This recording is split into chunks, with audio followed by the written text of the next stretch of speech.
Хай, амралтын өдөр өглөөний хүрээлтэй авъя.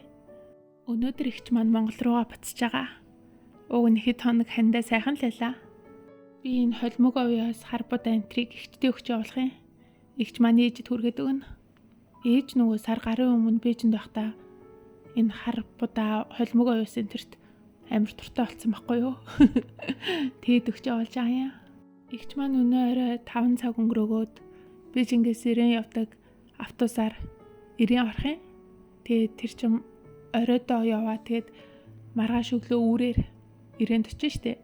Тэгээд автобусны үн 220 юан 110 мянган төгрөг байдیں۔ Тэгэнгүүт хил гараад хил гарах тэгээд автобус унаа очиод ярьж байгаад болчих үснийг 30 мянгаас 50 мянган төгрөгийн хооронд автобус юм уу машин олоод хил гарчдаг. Тэгчээд зам үүдээсээ Улаанбаатар руу богоо 80 мянган төгрөг орчим байдаг. Ер нь ийм зардлаар л гэртээ очих юм. Тэгэд энэ бол бас мэдээж хамгийн бага зардал шүү дээ. Замын зарлаа хэмнээл ингэж авч байгаа. Энэ ихч маань манай хамаатны ихчлээ. Гэтэ бүр багаасаа бид нэр ингэж ойр дотн өссөн болохоор ер нь төрсөн ах トゥ шиг л тийм. Төрсөн ах トゥ шиг. Манай ихч баг ахалтай гэж мэд. Бодлоо төрсөн ихч トゥ шиг тийм. Ихчүүд хоёрын паяа ихээ.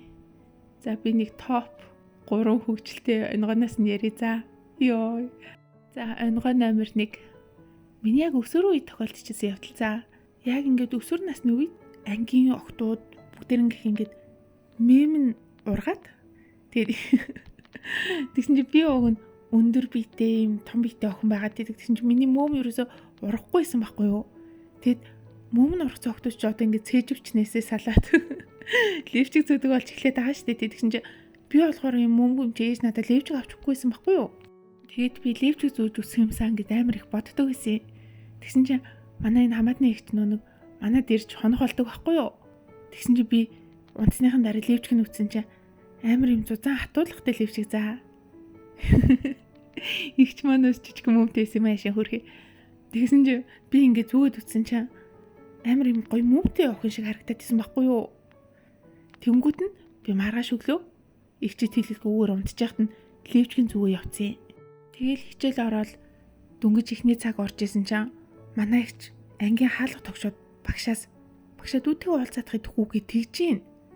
Тэнгүүд нь би амар уур хурж юм чи ихч яг левчг авах гээд хүрээд ирлээ гээл ёо. Гэхдээ ямар гарахгүй л тань тэгэл гараал ихч дээр очисон чинь ихч чи ямар муухан яад миний левчгийг зүгөө явчихаа. Би бас өөрөө хичээлдээ левчгийг зүгмээр биш үү. Өөрөө бас мөмгөө. Тэнгүүд амар инээтэй миний цээж бичиг аваад хүрээд ирсэн заа.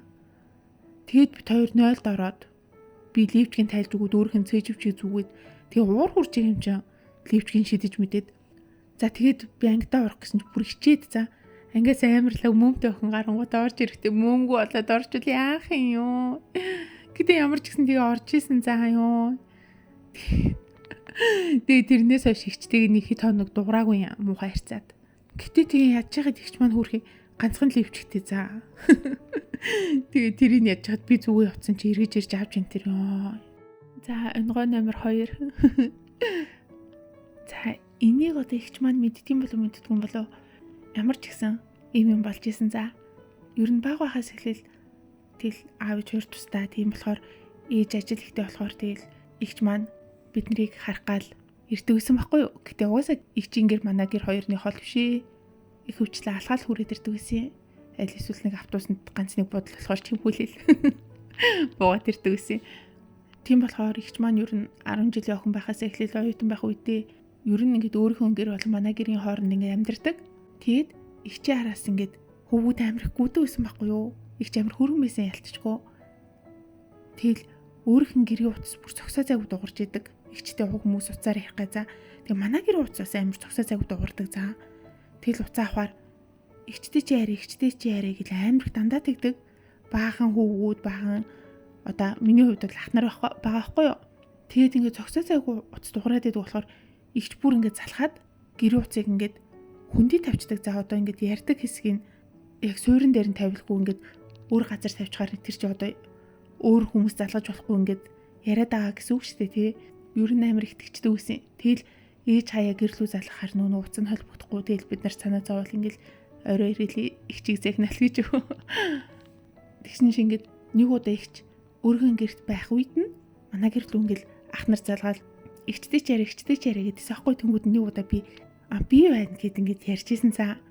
Тэгэд тэр яриа бүр нэлийн удаа үргэлжилсэн. За би гэхдээ хэр удаан гэдгийг санахгүй байгаа ч гэсэн ямар ч гэсэн тэр ах намайг ихчиг байна гэж боддог. Би тэгэнгүүт нь мэдсэрвэж ингээд өөрөө ихчийн дүрт хуураад ингээд яриад идэгсэн. За яагаад чи ингээд би тэр үед тэгэл эрэгтэй хүмүүс тийм хайр дурлал уу ерхийлэн тэр ерөөсөө мэддэггүй. Гэхдээ тэгээд ингээд хурамч харж гисэн нэг тийм харилцаа үүсгэж надад амар гой санагдаад идэгсэн байхгүй юу. Тэгээд ингээд амар их ярьжсэн за. Тэгэл чи сонирхол чи юу юм яадгийн ийдгийн гээд ингээд амар их юм асуугаад би ч дөөдөөс амар их юм асуул амар инээдтэй харилцдаг. Тэгэд нэг удаа ихч манад ирсний дараа тэр хүн над руу гинэ гэр утасаа ярьчихсан аахгүй би тэгсэн чи одоо манад хүрээ дээр энтергээд гэрээ аяа хэлж өгөөд за. Тэгээ үжсэн чи ирсэн. Тэгсэн чи ихч хаалга хонголгоод тэр хүнтэй уулзсан. За мэдгүй тэгээ байж хаад би бас санаа зовж байгаа шүү дээ. Яа энэ хоёр юу ярьж байгаа бол намайг барьсан бол энтергээл тэгсэн чи ихч эргээд орж ирж байгаа байхгүй юу нийлээ удажгаад. Тэгсэн чи ястай тэнэг байна. Намайг бүр багалцууртаа тентэр гэсэн. За хүзүм бүр амар улаацсан. Тэгээд би бүр ёо таныг яацсан гэдгсэн чи үгүй амар тэнэг байна. Юу яриад байна ойлгохгүй юмнууд яриад тэгээд надад бүр уурлаад ингээд намайг хүзүм бооцсон. Тэгээд улаан хүзүүтэй хүн орж ирсэн за хүрхий. Тэгээ инээдтэй тэр үед их ч өөрөө найз бандтай байсан. Тэнгүүд нь тэгэл өөр залуу ирээл тэгэл ихчтэй найзтай энтер гэдгийг хэлээл нөгөөг нь юу яриад ан түл чи яагаад надтай ингэж их ярьсан энтер гэд мэдгүй тэгэд багалцурсан юм шиг аа. За миний буруу гэж өв. За өнгөө номер 3. За их ч ингээд биднийг харах гад гэрт ирэхээр намайг ингээд жоохон захиргаатай дидэгсэн байхгүй би ч одоо айлын том тэгэл хүнээс үг сонсох чадвар тэр үед харьцангуй бүрлэлтэн тогтоогүй байсан бололтой гэж юу. Тэгсэн чинь ихчний удаа намайг нүг ганжангаар зодод исэн байхгүй юу. Ягаад гэвэл намайг ихч нүг зүүн хийн гэд намайг гурил зураад илтгээ тэгээдсэн байхгүй би угаасаа гурил зурж илтэх амар дургу за. Тэгэд өөрөө илтмэлт гэсэн чинь чи яа хүний үгэнд орохгүй хаан гэд намайг загнаад исэн. Тэгэл би нэг гачин гурил зураал тэгэл тэрээ илтэж чадахгүй тэр нь арзаагаал нэг сонирн болоод исэн чинь ихч миний ингээд гурил илтгэе ингээд бичсэн ч шууд ингээ ганчин булааж авангуудаа миний нуруулууд тэгээ тэрнгээр цөвчж байгаа байхгүй юу. Тэгээ би бүр амар өвдөд яаж байгаа энэ гэсэн чи яагаад үдийн насан тэр юу ч хийж чадахгүй хамаахан гэд намайг загнаад исэн байхгүй зөвхтнийхэн дараа. Тэнгүүд миний бүр амар уур хүрээ за. Тайсанд аварсан юм. Та юу нь юу юм? Би яагаад таны үгэнд орох хэвтэй ингээд амар өөдөсөн хэрэлтэнгүүдээ шууд байн руу ороод хаалгаа түгжээд тэгэд манай байн дээр нэг ийм хувцас тогтдог ийм хиц уяа байдагс байхгүй. Тэгэд би тэрнгээр өөрөг боож ална гэж цааяа. Тэгсэн чи их ингээ гаднаас хаалга төвшөөд байхгүй.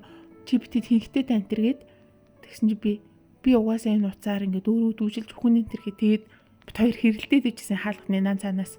Тэгсэн чи ээж ачлаа тараад ороод ирж байгаа байхгүй. Тэгэд юу болоод байгаа юм гэсэн чи энэ дүү чи хүний үгэнд орохгүй энэ дөөргөө бооод хүчийн гэд их ч цаа нэг амар шууд хэлээд тэгсэн чи шууд ээж шууд хаалга төвшөл алина таалга онгол гэлтэж байгаа байхгүй. За тэгээд би ууг нь өөрийгөө боохж исэн хүн тэгэл ээжээсээ хаалт хаалгаа онгоолгоод за тэгээд ихчүүд хоёр хоёулаа ээж зодуулсан. За бай бай.